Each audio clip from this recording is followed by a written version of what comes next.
Salut, bonjour. Alors, je vais regarder, je découvre le diplôme, enfin le brevet, hein, l'examen du brevet de mathématiques, série générale et sans plus attendre, entrons dans l'exercice numéro 1.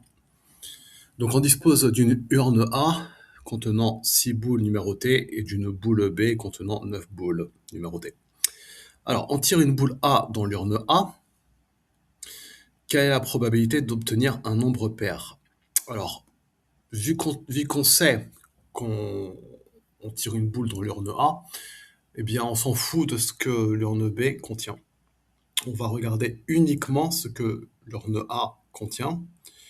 Donc, 6 boules, lesquelles sont paires le 10, le 12, le 24 et le 30. Voilà, donc on a 4 numéros pairs pour 6 numéros disponibles. Alors, on peut utiliser la règle de la place, hein. Je peux le faire ici, je crois. Enfin bon, c'est tellement facile que je ne sais pas si c'est nécessaire. Est-ce que je peux changer ici? Bon, pour l'instant, je ne vais pas le résoudre. Voilà, donc ça fait 4 sur 6. 4 seront les cas favorables sur 6 cas disponibles. Ensuite, 2. On tire une boule dans l'urne B, justifie que la probabilité d'obtenir un nombre premier est de 1 tiers. Alors, 2 est un numéro premier. Qu'est-ce que c'est qu'un numéro premier? C'est un numéro qu'on peut diviser par 1 et par lui-même et par aucun autre. Je veux dire que si on le divise, par exemple, je prends le numéro 8. Le chiffre 8, on peut le diviser par 1, par 8, mais aussi par 2 et par 4, de manière à obtenir un nombre naturel. Je veux dire, 8 à diviser par 3, bon, là ça fait 2,66666 jusqu'à l'infini, mais 8 divisé par 2 ou divisé par 4 donne un nombre naturel, donc ce n'est pas un numéro premier. En revanche, 2 est un numéro premier, 5 d'ailleurs c'est le seul numéro pair qui est un numéro premier, parce qu'il est divisible par 1 et par 2. Donc 2 est premier, 5 est premier, 6 ne l'est pas, 8 ne l'est pas, 17 l'est, 18 ne l'est pas, 21 ne l'est pas parce qu'il est divisible par 3 ou par 7, 22 ne l'est pas et 25 ne l'est pas. Donc on a bien 1, 2, 3 possibilités pour 9 boules. 3 sur 9 est égal à 1 tiers. C'est parfait. Quelle urne contient le plus grand nombre excusez-moi, donc 3. Quelle urne contient le plus grand nombre de boules dont le numéro est un multiple de 6? Multiple de 6, donc il faut que ce soit un numéro plus grand que 6, ou ça peut être 6, 6 fois 1, ça fait 6. Alors, dans l'urne B, on a 6, on a 18, qui est 6 fois 3, et puis c'est tout. Après, on n'a pas 24, donc voilà, on a donc 2 possibilités. Et dans l'urne A, on a 2, parce que 6 fois 4, 24, et 6 fois 5, 30. Donc c'est l'urne A. Voilà. J'ai vraiment l'impression d'être en sixième, quoi. Franchement, en septième, en sixième, en sixième, en cinquième, si vous voulez, quoi. On sait- Pardon. On tire une boule au hasard dans l'une des deux urnes. Démontrer que la probabilité d'obtenir un nombre supérieur ou égal à 20 est la même, quelle que soit l'urne choisie. Bon,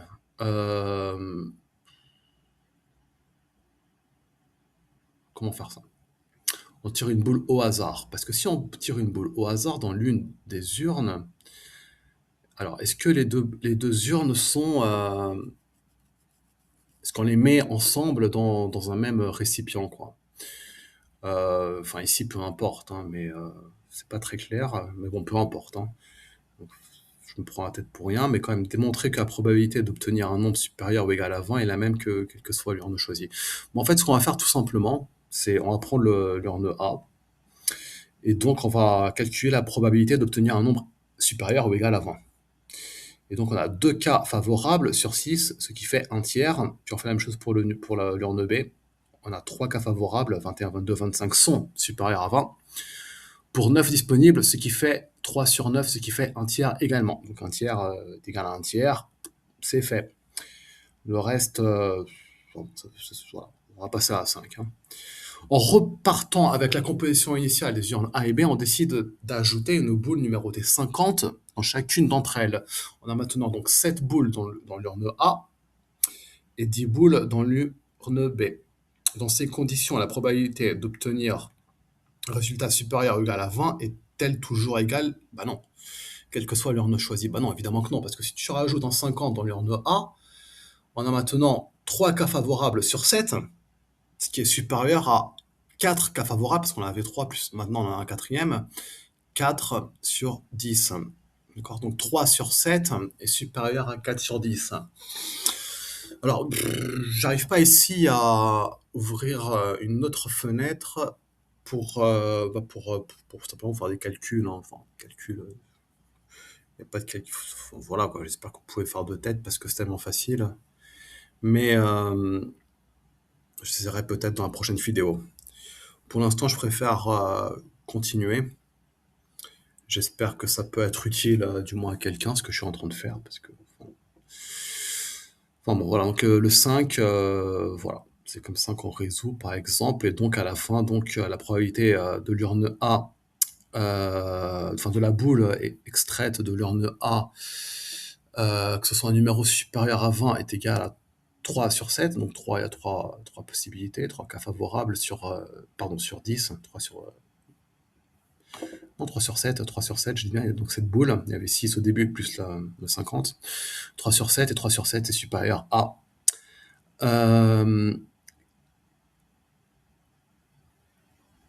ouais, est supérieur à 4 sur 10. D'accord? Voilà. Alors pourquoi c'est supérieur à... Pourquoi est-ce que 3 sur 7 est supérieur à 4 sur 10? Bah alors déjà, premièrement, tout simplement, vous pouvez voir dans votre calculatrice. Hein. Et puis, bah sinon, comment dire? Si vous avez de fractions équivalentes, par exemple, un quart est égal à 2 huitièmes. Vu que les deux fractions sont inférieures à 1, si vous rajoutez une unité au numérateur et au dénominateur des deux fractions, donc un demi est égal à 2 quarts, donc en rajoutant une unité, ça fait 2 tiers. 2 tiers sera toujours supérieur à 3 cinquièmes. Parce que, bon, enfin, je veux dire en gros, parce que si on ajoute toujours une unité au numérateur, au dénominateur, bah, ça tend vers 1, quoi. Mais bon, c'est en troisième, j'ai pas envie de vous prendre la tête avec ça. Je pourrais y revenir si nécessaire, mais voilà. Au pire, vous voyez dans la calculatrice. Bon, exercice numéro 2. Cette année, les professeurs de PS proposent aux élèves un aquathlon, je sais pas ce que c'est, une course à pied et natation, ok. Le parcours de la course à pied est représenté par le dessin ci-dessous. Le dessin n'est pas à l'échelle, ok. Le parcours est représenté par A, C, D, E, B. Donc, on a ici 5 lettres. Donc, ok.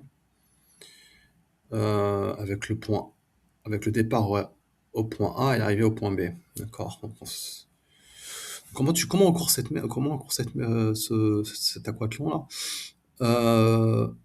Du point A au point B, on fait quoi faire? AC, CD, DE, EB. Ok, d'accord. Ok, pourquoi pas. Donc les points A, C, B sont alignés, les points A, D sont alignés, blablabla. Bla, bla, bla. Ok, ADC est un triangle rectangle. Voilà, donc on a ici les mesures des côtés. Est-ce qu'on les a toutes? Probablement non, il va falloir utiliser le théorème de Pythagore quand même. Hein. CB, ouais, ok.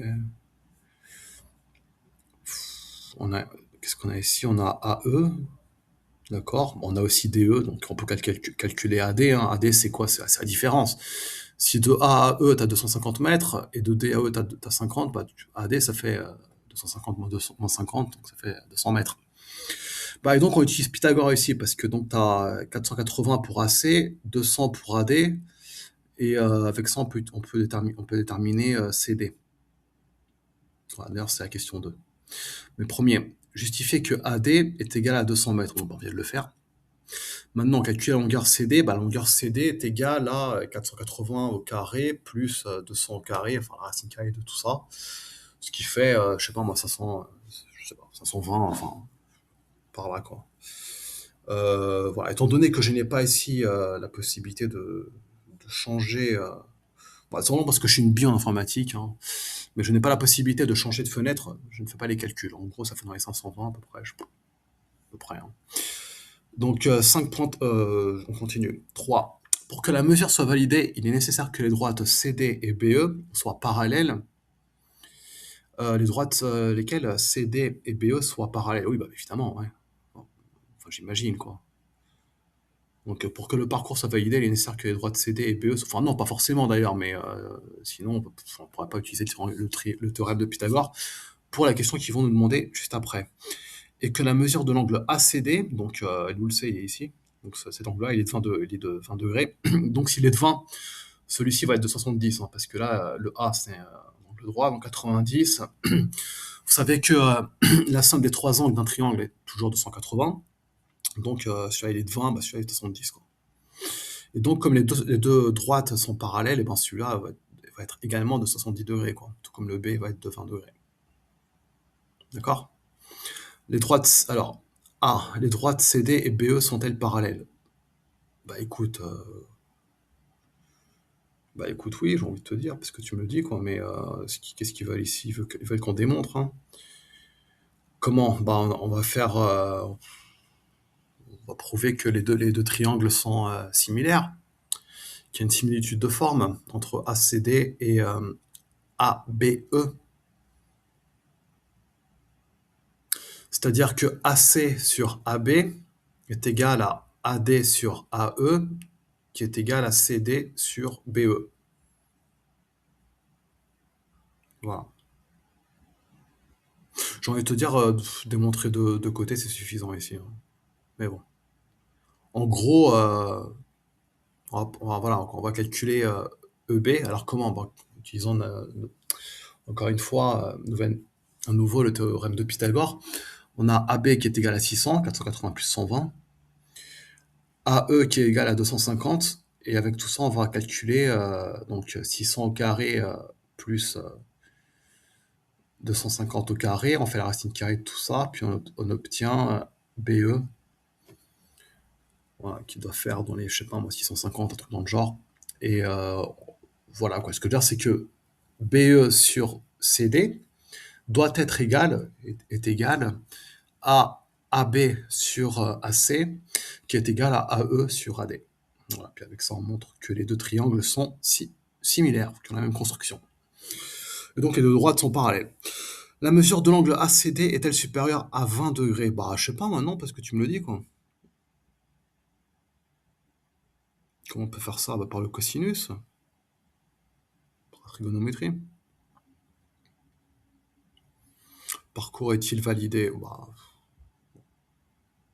Bon, bah, je vais pour l'instant mettre une pause et puis je vais essayer de trouver si j'ai le moyen de vous montrer une page de calcul pour que ça... Ouais, alors juste pour finir, donc, la première partie de l'exercice numéro 2. Donc les droites CD et BE sont bien parallèles parce qu'il s'agit donc de deux triangles de construction semblables. Et tout simplement, il suffit d'indiquer que EB, donc l'hypoténuse ici, sur CD ou DC est égal à AE sur AD qui est égal à AB sur AC. Et voilà, c'est fait. Ensuite, la mesure de l'angle ACD est-elle supérieure à 20 degrés? Bah ici, ouais, on utilise un petit peu de trigonométrie, mais très simple, hein. Donc on prend ici cet angle. On a ici, je sais pas, enfin, vous faites comme vous voulez, hein. Mais bon, on va prendre ce qu'on connaît déjà, c'est-à-dire le côté opposé, qui fait 200 mètres, parce que c'est 250 moins 50, donc AD est égal à 200. Le côté opposé sur le côté adjacent de l'angle, 480. Et donc on fait 200 sur 480. Et puis après on fait l'arc tangente, donc tangente moins 1, de cette valeur. Alors pourquoi tangente? Parce que la tangente, c'est ce qui permet de mettre en rapport le côté opposé et le côté adjacent.